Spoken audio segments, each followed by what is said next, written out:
When you're supervising and don't have enough people to work in the industry, but you're receiving all these calls of families that need care, it can stress you out. Does anybody know what this means? Sit down. Running a child care center can look like child's play. This Thursday and this Friday. Students are eager to learn, and teachers get to watch them reach milestones. I pledge allegiance to the flag. But coordinating it all is a delicate balancing act for Amy Vogel, the CEO of Dr. Daycare. It's the largest for-profit chain of childcare centers in Rhode Island, with 8 locations across the state. Vogel says finding and retaining qualified teachers is the hardest part of the job. Without enough teachers, classrooms are forced to stay closed, and families are left without someone to watch their children. We have wait lists, and sometimes we have to stop tours because we know we can't service families till 2026, 2027. Do you have an idea how many closed classrooms exist across those 8 locations? I'm saying 20%. Vogel has been working in the industry for nearly 2 decades. She says staffing was always an issue, but the pandemic made it worse. 1, 2, 3.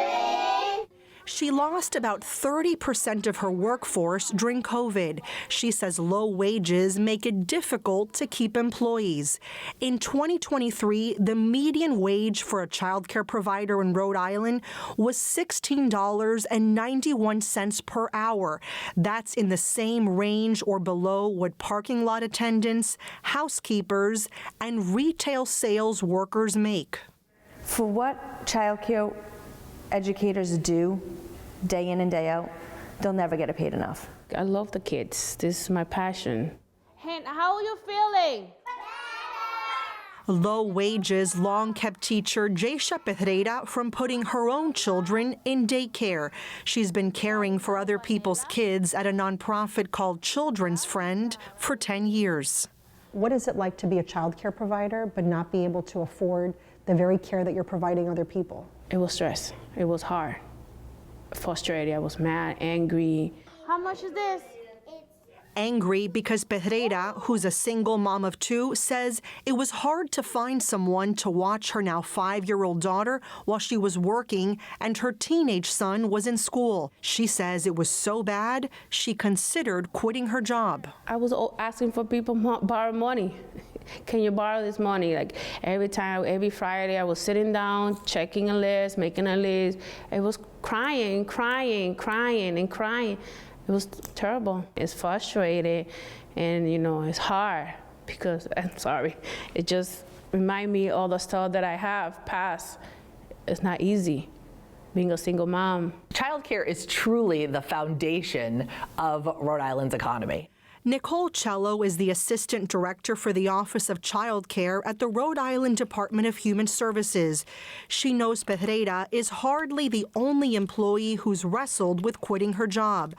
On average in Rhode Island, it costs nearly $17,000 a year to have an infant in a child care center. Minimum wage in Rhode Island is $15 an hour. And up until very recently, if you were married and had 1 child and were making minimum wage, you were unable to even qualify for subsidized care because you were considered making too much money. So it made so much more sense for a 2-parent household for one of those parents to kind of just stay home and watch the child. These are all my colors, from here all the way up to the end. It's a story Scott Weldon has heard before. He's the president and CEO of Rhode Rug. The company is based in Lincoln and manufactures braided rugs.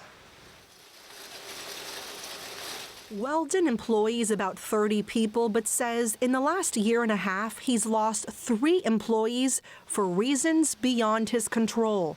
I lost 3 employees due to it not being economical for them to work anymore because of the child care for their small children.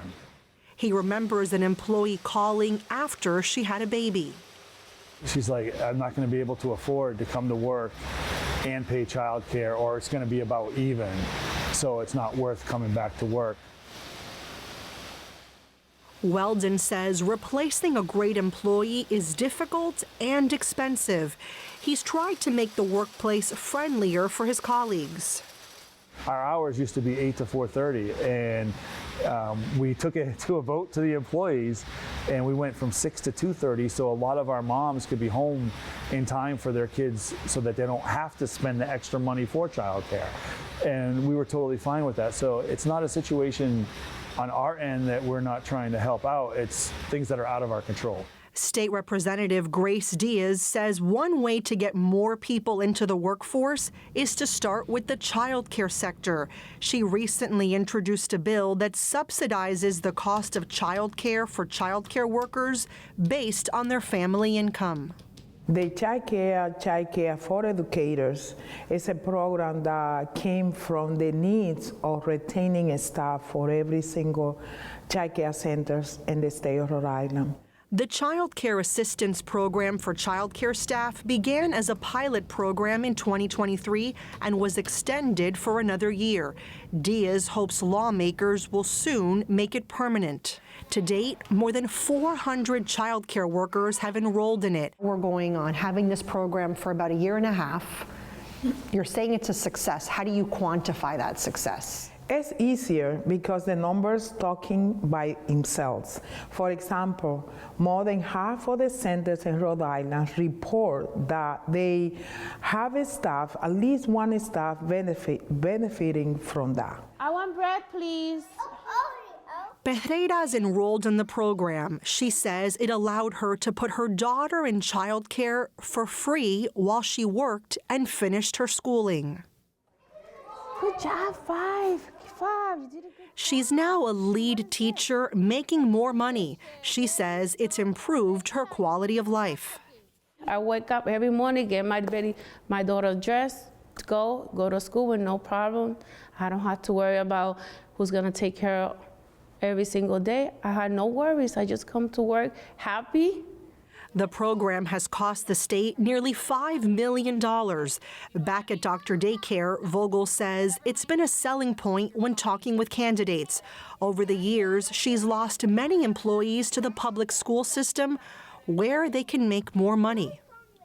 It's almost like we're offering an employee benefit. So if you come and work for us and you get free childcare, you're saving yourselves anywhere from $250 to $350 a week. So if you multiply that times 52 weeks, you can add that on as a benefit to their salary. What happens if that program is not made permanent and it's dissolved at the end of the fiscal year? I will be sad.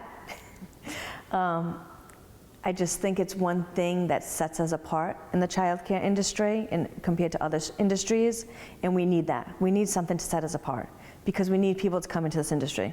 Because if we don't have them come into the industry, there's going to be a lot less childcare available for families that need it. And you're going to have a whole nother economic issue. And what letter is this? Pereira is grateful the program has allowed her to stay in a profession she's passionate about. You like cheese, pepperoni, what do you put? Pepperoni. They make you smile every day. The hugs, care. They say I love you. And when the parents say thank you to you, that's the best thing.